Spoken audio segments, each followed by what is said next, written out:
There they go. On his monarchy. Here's Machine on the extreme outside. Machine.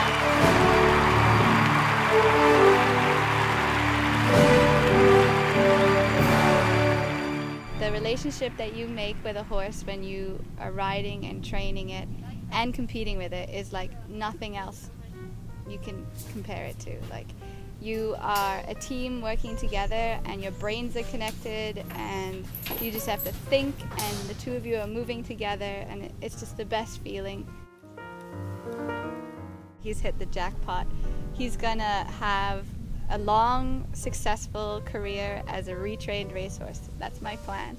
And I'm hoping to be able to show jump him, and he's going to have a completely new framework to work under, less stress on his joints than a racehorse would have, so a long career. He's hopefully going to have more than me as just an owner. Like, I'd like to sell him on to a family or a single person who wants to compete, and yeah, he's going to have a long, successful career doing fun things. The other racehorses, they get sent up on the chuck wagons, they break down, they're worked until they're done. They cannot be retrained anymore because they're so injured. So he's lucky, he's got another shot.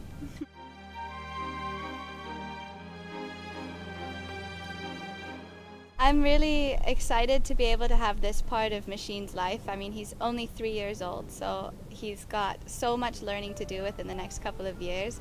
And I really plan on starting him correctly. So he's going to learn good manners, he's going to learn to be an easy horse for anybody to handle. So hopefully down the line as he progresses, I'll be able to have more novice people who don't have experience with racehorses handle him, because he'll have had that good start and be able to behave in situations that your average racehorse doesn't behave very well in.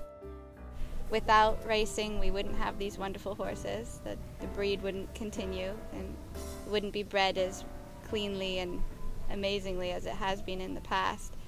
And I love the thoroughbred, and I love to see them run. They are built to gallop. They do love galloping. There's no two ways about it. And there is a dark side. There are irresponsible trainers, but you have that in every sport. So to get rid of the whole industry because they're of the dark side is a little extreme. I feel a bit like Machine chose me in some ways.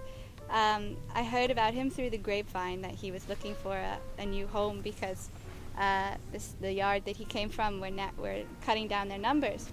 They had 40 horses and I think they wanted to go down to 30 or so. And he was racing, and he's one of their better horses, like one of their top string horses, and he injured himself. And as they were trying to cut the numbers down, they decided that he'd be one that would need to go. But because he's such an awesome horse, they didn't want him to just go on the chuck wagons. They didn't want him to just have a really short-term life. They wanted to give him an opportunity of a really long, successful, fulfilling life. So through the grapevine, an email went out with a picture of him, and I think I heard about it third hand through a friend of mine.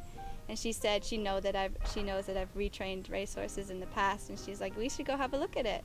And so I said to her, I'm only gonna go down and look at him. You know, I'm not gonna take him unless he really catches my eye. And then of course we round the corner and walk into Machine's stall, and I was thinking, no, this is definitely something special, this horse. He has the best look in his eye, he's calm, he was inquisitive, he was assessing situations, and that was what I was looking for. I'm a big one for bringing those thoroughbreds back into fashion. So, I mean, there's a story of another racehorse, or thoroughbred rather, down here that he got nicknamed Foster because nobody wanted him. He's awesome. He's jumping around at 3'9" and just awesome. So fingers crossed Machine will have the same, same amazing talent, and he'll just prove all those warm bloods that you don't need to have fancy bloodlines to do an amazing job.